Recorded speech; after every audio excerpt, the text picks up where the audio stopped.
हर बार अपनी बात को बोलकर प्रूव करना ज़रूरी नहीं है।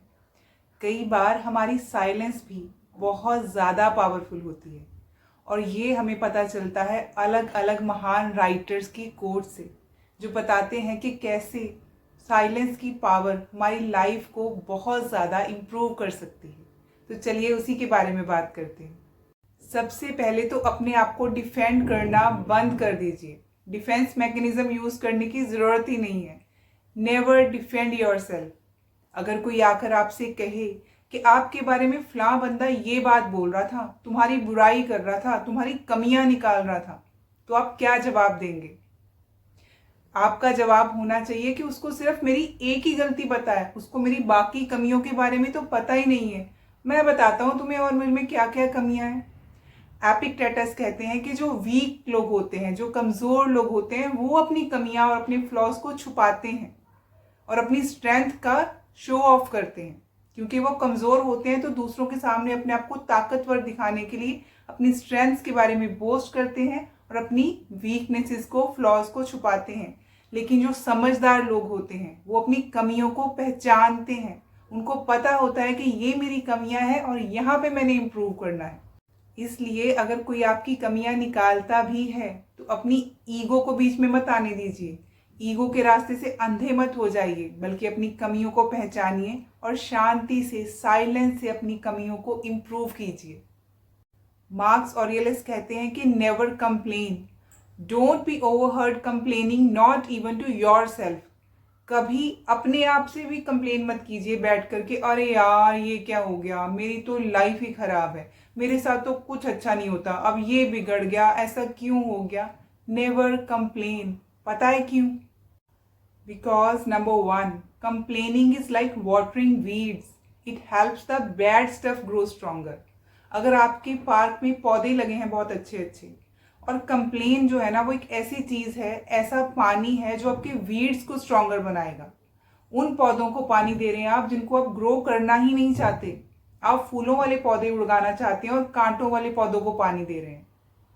नंबर टू, अगर आप कंप्लेन करते हैं तो आपके माइंड को प्रॉब्लम पे फोकस करने की आदत पड़ जाती है और सॉल्यूशंस की तरफ उसका ध्यान जाता ही नहीं है। वो सिर्फ प्रॉब्लम्स ही देखता है, सारी एनर्जी प्रॉब्लम पर ही लगा देता है। थर्ड रीजन कि आपको कंप्लेन नहीं करना चाहिए वो इसलिए क्योंकि बार बार अगर आप यही कहते रहेंगे, दिस इज ऑफुल, मुझे ये पसंद नहीं है, ऐसा क्यों हो गया, तो इससे कुछ भी ठीक होने वाला नहीं है।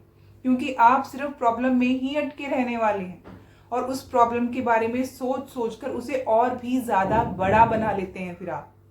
नंबर फोर, आपका दिमाग, आपका ब्रेन हर चीज में अच्छे की जगह सिर्फ बुरा देखने की आदत लग जाती है उसको। वो बुरा और सबसे बुरा सोचता है, जबकि वो अच्छे की तरफ भी ध्यान दे सकता है। लेकिन अगर आप कंप्लेन करते हैं तो उसको आदत पड़ जाती है वर्स्ट देखने की। एंड नंबर फाइव, जो टाइम और जो एनर्जी आप कंप्लेन करने में वेस्ट कर रहे हैं उसे आप आंसर्स और सोल्यूशन ढूंढने में भी तो लगा सकते हैं ना। इसलिए नेवर कंप्लेन।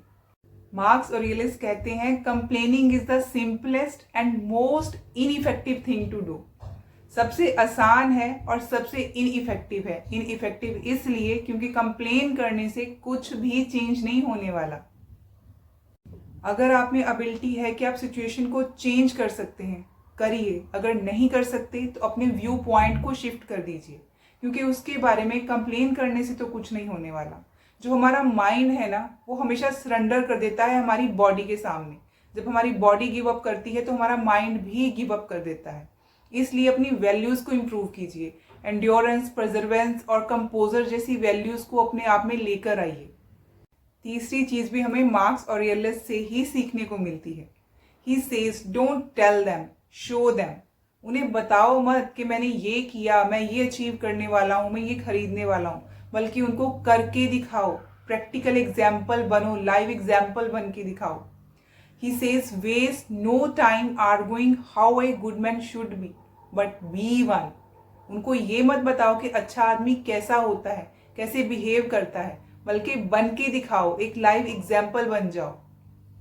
अगर आपको लोगों को कन्विंस करना है ना तो अपने एक्शन से कन्विंस कर सकते हैं, अपने वर्ड से कन्विंस करने की जरूरत ही नहीं पड़ेगी। जो आप करते हैं वो डिटरमाइन करता है कि आप कितने सक्सेसफुल हैं, ना कि जो आप कहते हैं। बातें तो बहुत लोग बड़ी बड़ी कर लेते हैं, इसलिए अपने एक्शंस पे ध्यान दीजिए। बहुत बार जिस काम को हम अवॉइड कर रहे होते हैं ना, उसी काम के अंदर हमारी सक्सेस छुपी हुई होती है। तो जब कोई काम करने का मन ना करे ना, तो अपने आप को याद दिलाना कि शायद ये काम करना बहुत ज़रूरी है, क्योंकि इसी में मेरी सक्सेस छुपी हुई है। फोर्थ लेसन ऑफ साइलेंस हमें मिलता है कैटो द एल्डर से। आपको पता है सबसे ताकतवर इंसान कौन होता है? जिसका अपनी जुबान पर काबू होता है। The most valuable thing to know is that कि अगर आप अपनी जुबान को, अपनी टंग को रिस्ट्रेन करना जानते हैं, तो आप कुछ भी हासिल कर सकते हैं। वो इंसान जो सही होने के बावजूद भी चुप रहना जानता है, वो सबसे पावरफुल है। उसको कुछ भी प्रूव करने की जरूरत नहीं है। वो हड़बड़ा नहीं रहा कि मैं सही हूं, फिर भी मेरे बारे में बोला जा रहा है, या कोई मेरे बारे में बात नहीं कर रहा है कि मैं सही हूं। He knows where to be silent.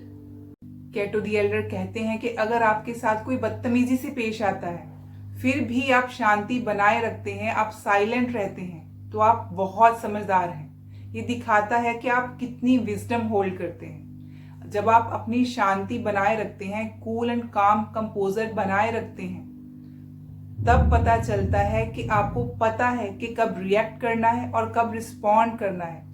React करने से आप सिर्फ अपनी एनर्जी वेस्ट करते हैं, अपनी जिंदगी में से सुखों को दूर कर देते हैं और दुख को अपनी जिंदगी के अंदर ले आते हैं। Never allow anyone the power to make you angry.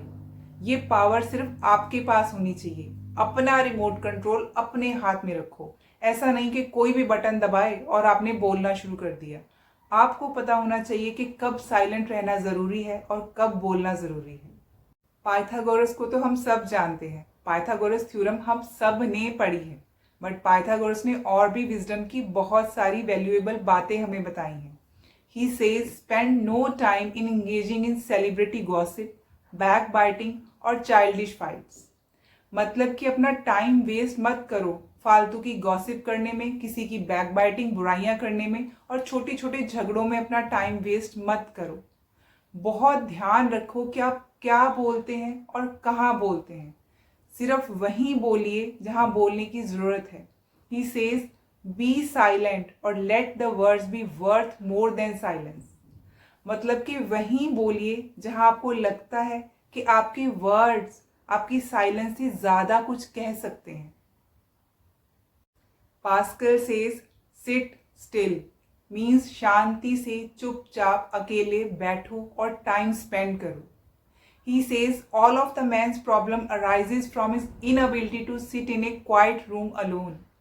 Pascal कहते हैं कि सारी प्रॉब्लम ही इस चीज से शुरू होती है कि इंसान अकेले एक कमरे में चुपचाप शांति से बैठ ही नहीं पाता है। उसको हमेशा किसी न किसी में एंगेज होना है, स्क्रीन में एंगेज होना है, फोन में लग जाना है, किसी से बात करनी है, कुछ ना कुछ करते रहना है। ऐसे करने से हमारा माइंड डल हो जाता है। हम हमेशा अपने आप को किसी और चीज में एंगेज करके डिपेंडेंट बना देते हैं। He says learn to be content with boredom. कभी कभी बोर होना भी अच्छा है। अपने बच्चों को भी बोर होने देना चाहिए, क्योंकि जब हम बिल्कुल शांत बैठते हैं, हमारा दिमाग एक्सप्लोर करता है। पास्कल कहते हैं कि शांत रहकर देखिए, एक दिन साइलेंस ऑब्जर्व करके देखिए। बड़े बड़े मेडिटेशन सेंटर्स में भी आजकल जाते हैं ना, तो लोग कहते हैं कि वहाँ पे हमने 7 डेज साइलेंस ऑब्जर्व की। लोग अपने व्हाट्सएप के स्टेटस पे मैंने बहुत लोगों की लगा हुआ देखा है कि 6 दिन के लिए please don't message me because I am observing silence. क्यों कर रहे हैं ये लोग? पास्कल ने इतने साल पहले कह दिया था कि हमेशा स्टिमुलेटेड रहना जरूरी नहीं है। You don't always need to be stimulated. कभी कभी शांत भी रहना चाहिए। अगर इतने बड़े बड़े महान लोगों ने, साइंटिस्ट ने ये बताया है कि साइलेंस कितनी इंपॉर्टेंट है, तो चलिए डेली कुछ देर के लिए सही स्टार्टिंग करके देखते हैं। दिन में 1 घंटा साइलेंस ऑब्जर्व करके देखते हैं और देखते हैं कि हमारी लाइफ में क्या चेंजेस आते हैं। Thanks for watching the video. See you in the next video. Till then take care. Bye bye.